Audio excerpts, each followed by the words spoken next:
Khanna, Managing Director and Head of Trading with HSBC Global Markets India joins us. Now, Pradeep, good morning. Thank you for joining us.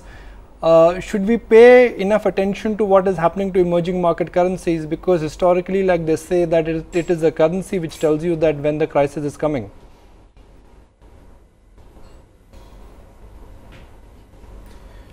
Hi, morning.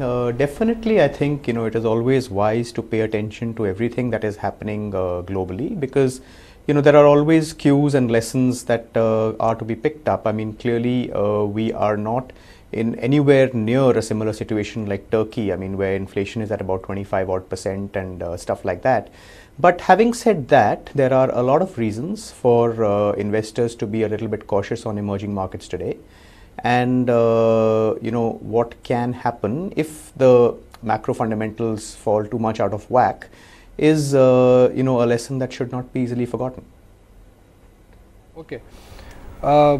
So do you think whereas it's wise, like you said, to pay attention to emerging market currencies in terms of impact, do you think this could have a snowball impact? Do you think we could be selling at emerging market route? I'm just putting two and two together, because historically when emerging market currencies have depreciated in the past, it just does not stop at one emerging market currency. It's the ETF pressure, it are the cross linkages, they start all over again. Could we be looking at that kind of an ugly scenario next 2 or 3 months, or this will get contained and this will be a blip, not a crack?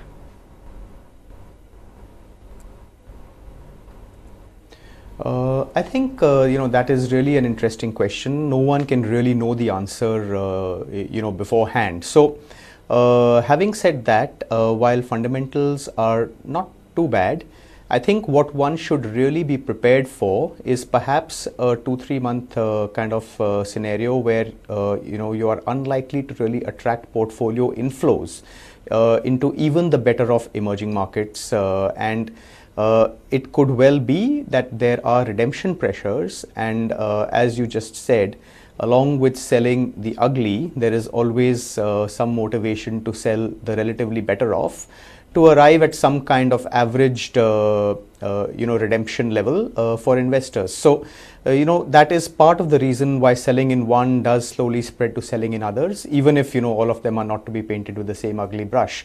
From our perspective, I think it would perhaps be wise to prepare for a scenario or expect a scenario where we could continue to see gradual outflows on the portfolio flows from FIIs over the next 2-3 months, and basically one should then think if any action is at all warranted based on that kind of a scenario.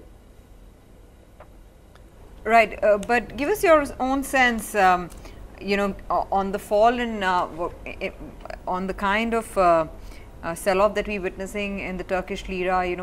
Economies like Argentina are also in a bit of a spot. Is there impact closer home? Because, in the broad basket of EMs, these belong to South America as well as EMEA. How much is the EM trade really correlated? Because it's spread across continents.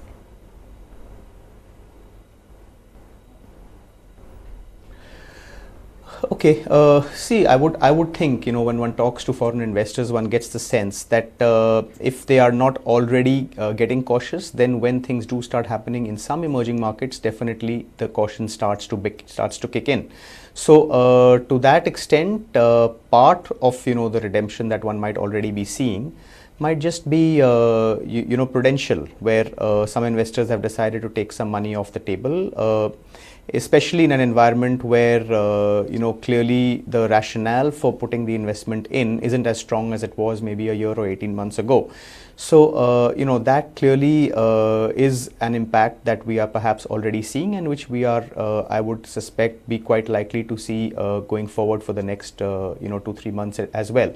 From a currency perspective, I think if one were to just step back, 68 is where we actually started at the beginning of 2017. We saw a great deal of appreciation during 2017. We have given that back, starting, let's say, last quarter of the calendar year 2017 till date.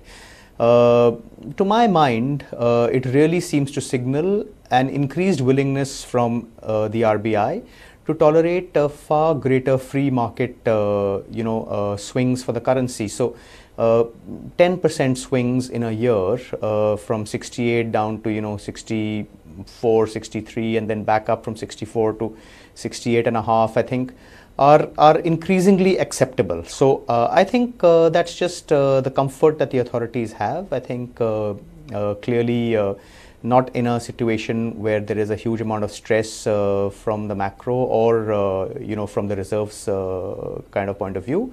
But just that I think quite happy to allow fundamentals and sentiment from investors to dictate currency movements over a slightly wider range than was the case before that. And so finally, Pradeep, where would you see fair value for the currency? Many who see the glass as half full believe that 70 would be good news for exporters, because that's been the lagging variable, export growth in the overall economics.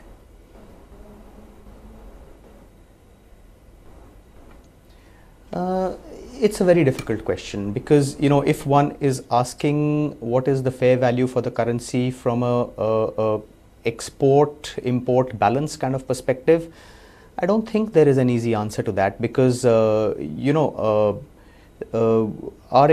don't really compete strongly in exports on a wide variety of industries. For example, a lot of our imports on the other hand are fairly price inelastic. I would think are we going to stop importing electronics because the rupee is at 70, or are we going to slow down in our import of some of those things that we import? I'm not so sure of that. So to my mind, the fair value of the currency is just a factor of at a point in time of the kind of deficit one is running, as well as the appetite that investors have to buy into assets at that moment and finance that deficit. So just like 2017, the deficit was really small, and the appetite of investors was quite high. We saw a fair amount of appreciation.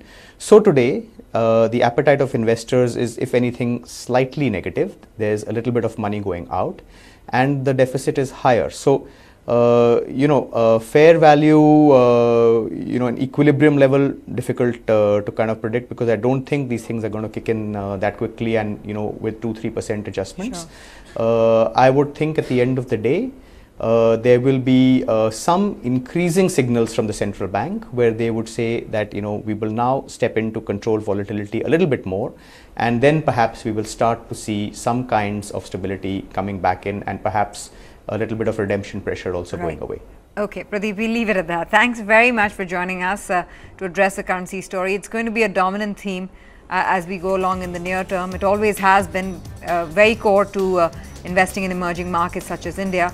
So we'll see how the currency weakness pans out for investments in the region.